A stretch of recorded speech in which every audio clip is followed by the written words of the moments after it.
سلام، خبرهای رادیوی آزادی را از روز جمعه 22 اپریل تقدیم میکنیم. روز 22 اپریل بخشی اساسی و انجام بخشی اولین مشق‌های مشترک نیروهای ویژه اکتشافی کشورهای عضو سازمان پیمان امنیتی دسته‌جمعی به انجام رسید. تمرین روز جمعه در حرب میدان دره مغاوی ناحیه وحدت جریان گرفت. از روی روایت نیروهای اکتشافی کشورهای عضو سازمان اطلاع می‌یابند که رهبران گروه‌های مربوط به دولت اسلامی در کشور همسایه جمع آمده برپا کردند. واحدهای اکتشافی با استفاده از چرخبال‌ها و گروه‌های تعیینات خاص دشمن خیالی را محو می‌کنند.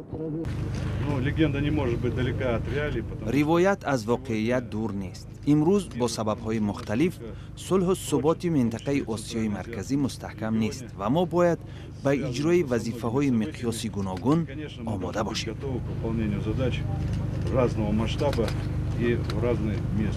جای پوشیدن است که در کشور هممرز ما یعنی دولت همسایه ما افغانستان البته مناقشه های ادامه دارند و وضع هر گونه تغییر می‌یابد، چه از جهت عمل‌های تروریستی چه از لحاظ هجوم‌های ناگهانی در همان کشور و این ما رو وادار می‌کند که ما همیشه باید که برای حفظ همه دستاوردها مرز و بوم خود عموما تأمین حیات آسایشته مردمان خود آماده باشیم.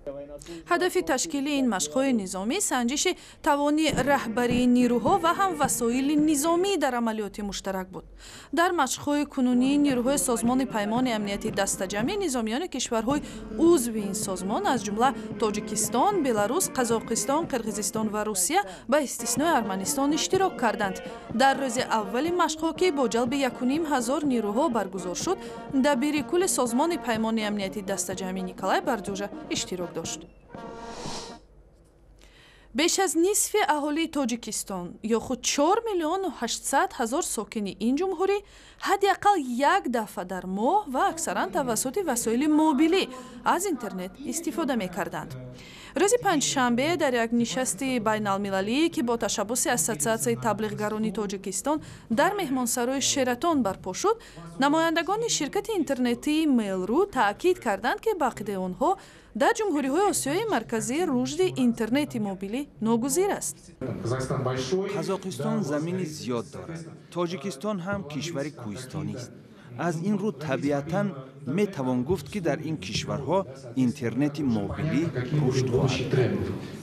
در این نشست که هدف بالا بردن میزان فروشی رکلام در اینترنت به شمار می رود، تاکید شد که نزدیک به 3.5 میلیون کاربر شبکه اجتماعی ادناکلاسی که خود را تاجیک و یا تاجیکستانی نامیدند. ضمناً سامانه رادیوی آزادی TJ یکی از 3 سامانه دوست داشته کاربران محلی اینترنت بوده است. روسیه رهبریت ترکیه را برای به اصطلاح اظهارات غیر قابل قبولش در رابطه با خشونت‌های اخیر در منطقه جدایی طلب قره‌باغ کوهی انتقاد کرد. سرگئی لاوروف وزیر خارجه روسیه روز 22 اپریل گفت که این اظهارات به جنگ میبرد نه به صلح. در مرز آذربایجان و ارمنستان در منطقه جدایی طلب قره‌باغ کوهی روز 5 اپریل خشونت‌ها سر زد و از هر دو طرف 10 نفر کشته شد. هر دو جانب همدیگر را در پایمال شدن سازش آتش بس گناهکار کردند. در اظهارات پرزیدنت ترکیه رجب طیب اردوغان گفته شد که ترکیه در کنار آذربایجان قرار دارد. این تحولات در پس منظر بد شدن روابط مسکو و انقره می‌گذرد. ولی عین زمان در یریوان برخی گروه‌ها مسکو را در فروشی سلاح به باکو گناهکار می‌کنند که سبب سر زدن خشونت‌های اخیر شد. روز پنجشنبه هنگام ورود وزیر خارجه روسیه به یریوان نمایش اعتراضی این گروه‌ها برپا گردید. روز 22 اپریل در نشست مطبوعاتی لاوروف مجبور شد به این نگرانی‌ها پاسخ دهد.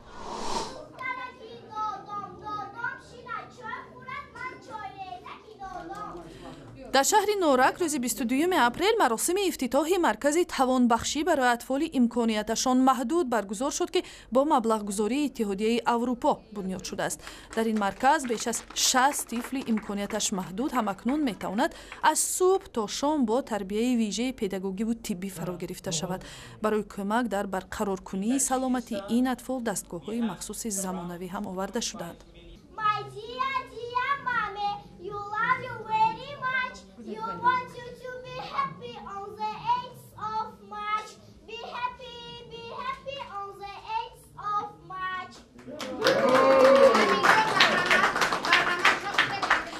панҷумин маркази махсуси тавонбахшӣ барои атфоли маъюб дар вилояти хатлон аст ки аз ҷониби иттиҳодияи аврупо маблағгузорӣ шуда дар маҷмӯъ барои сохтмонашон 500 000 евро масраф шудааст.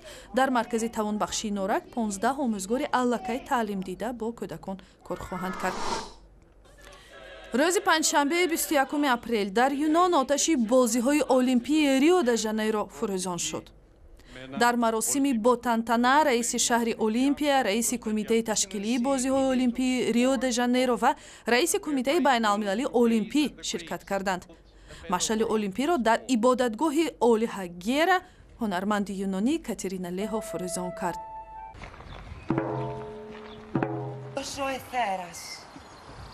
Η γη, αδά, για τη φιλόξενη πόλη του Ρίο.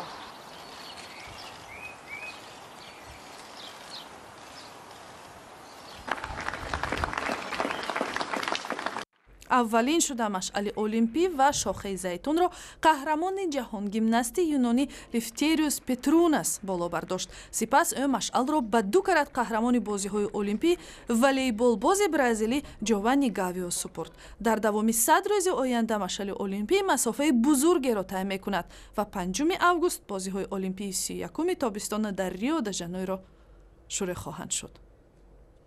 ва ахбори бештар аз инро дар сомонаи озодӣ ва шабакаҳои иҷтимоӣ фейсбук, одноклассники ва твиттер пайдо кунед.